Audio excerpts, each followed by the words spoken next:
Salam sejahtera untuk kita semua. Pelajaran Sekolah Sahabat dengan tema utama Misi Allah, Misi Saya. Pelajaran ke-12 Ester dan Mordekai. Kamis 21 Desember. Mujizat Purim. Selama ribuan tahun para komentator telah melihat bahwa nama Allah tidak muncul dalam kitab Ester. Inilah satu-satunya kitab dalam kitab suci di mana fenomena ini terjadi. Tetapi, orang-orang Yahudi dapat mengenali tindakan Allah dalam kelepasan yang besar yang dibuat bagi mereka. Dan kitab ini telah dipilih oleh umat Allah untuk dimasukkan dalam kanon kitab suci. Apakah kita juga dapat menemukan kehadiran Allah di bawah permukaan dari kehidupan kita sehari-hari? Tindakan Allah dapat ditemukan dalam bentuk yang normal, peristiwa-peristiwa yang alami, dan jika kita tidak menaruh perhatian yang sungguh-sungguh terhadap hal-hal itu, kita tidak akan menyadari kehadiran Allah. Bacalah Ester 9 ayat 1-12. Apakah hasil dari usaha Ester? Mujizat dalam peristiwa Purim terjadi dalam keadaan yang tidak biasa. Mujizat itu tersembunyi, tersamarkan dalam peristiwa-peristiwa yang tampaknya alami. Hukum untuk membinasakan orang Yahudi tidak dibatalkan, tetapi sebuah hukum yang baru ditulis, yang mengizinkan bangsa Yahudi untuk mempertahankan diri mereka sendiri. Perhatikan juga apa yang terjadi dan bagaimana Allah sanggup untuk bekerja melalui peristiwa-peristiwa ini. Orang-orang Persia menyadari perbuatan-perbuatan Allah untuk kepentingan bangsa Yahudi. Dan hasilnya? Dan lagi banyak dari antara rakyat negeri itu masuk Yahudi. Ini adalah sebuah contoh yang luar biasa tentang bagaimana Allah bekerja untuk membawa jiwa-jiwa yang hilang kepada satu pengetahuan akan Dia. Para pemimpin orang Yahudi ini mengenali akan pekerjaan Allah itu. Ketika orang-orang Yahudi menang dalam mempertahankan diri mereka sendiri, mereka mendeklarasikan sebuah waktu tahunan atau yang disebut Purim untuk mengingat dan merayakan kemenangan mereka. Hari-hari ini secara tradisional masih dirayakan untuk mengucap syukur kepada Allah dalam mengingat kelepasannya. Tantangan, berdoalah supaya Allah akan memberikan kepada Anda keberanian untuk membagikan sesuatu yang telah Dia lakukan bagi Anda kepada orang-orang yang ada dalam daftar Anda pekan ini. Tantangan lebih besar, mulailah membuat sebuah catatan harian tentang hal-hal kecil yang spesial ataupun hal yang besar yang Allah selalu lakukan untuk Anda. Lihatlah itu kembali dan berdoalah supaya Allah menaruh hal-hal ini dalam pikiran Anda pada saat yang tepat sehingga Anda bisa bagikan semua itu dengan seseorang. Pelajaran yang bisa kita dapatkan pada saat ini, saudaraku, kehidupan kita dapat kita sebut sebagai kehidupan yang berarti bila kehidupan itu berguna bagi orang lain.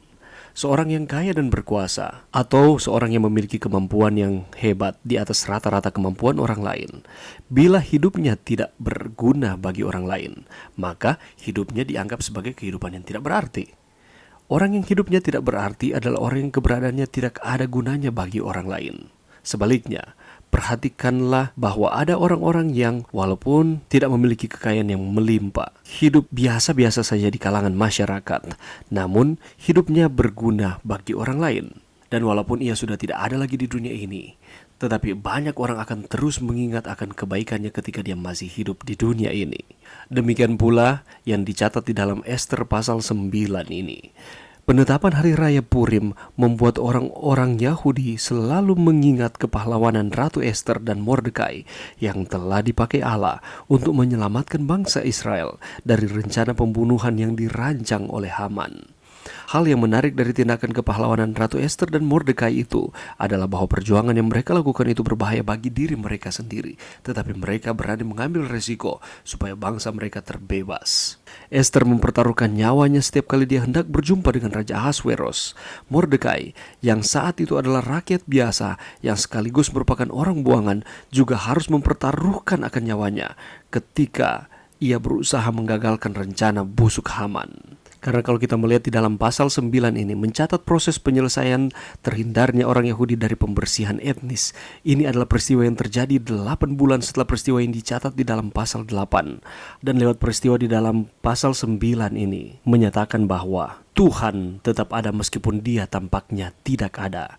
Kehadiran Tuhan dalam sejarah tidak hanya dirasakan ketika lautan terbelah atau ketika api turun dari langit, tetapi Tuhan juga hadir dalam kehidupan sehari-hari dan di dalam sejarah. Dan inilah yang terjadi di dalam pasal 9, cerita mengenai Ester dan Mordekai ini. Pendek cerita, kita tahu bersama bahwa Haman membangun tiang gantungan untuk menggantung Mordekai. Tetapi apakah tiang gantungan itu digunakan? Tentu saja demikian. Namun tidak seperti yang dibayangkan oleh Haman. Dia sendiri digantung di tiang gantungan tersebut. Kita semua mempunyai pilihan untuk diambil. Pilihan-pilihan yang kita buat bergantung dari seberapa dekat hubungan kita dengan Tuhan. Salah satu pesan Purim adalah bahwa Tuhan selalu ada, bahkan ketika Dia berada di belakang layar. Allah sanggup bekerja untuk membebaskan akan umat-umatnya. Demikian pula kita yang hidup di akhir zaman ini. Mungkin ada banyak tantangan yang kita hadapi, ada banyak pergumulan-pergumulan yang kita sedang rasakan. Tetapi percayalah, Allah tidak akan pernah meninggalkan kita. Sebagaimana peristiwa Esther dan Mordekai, demikian pula dengan kita, bahwa Allah memelihara, Allah melindungi, dan Allah akan terus memberikan keselamatan kepada saudara dan saya. Mari kita terus beriman, mari kita terus berpengharapan di dalam Tuhan. Mari berdoa. Terima kasih Tuhan atas firman-Mu pada saat ini.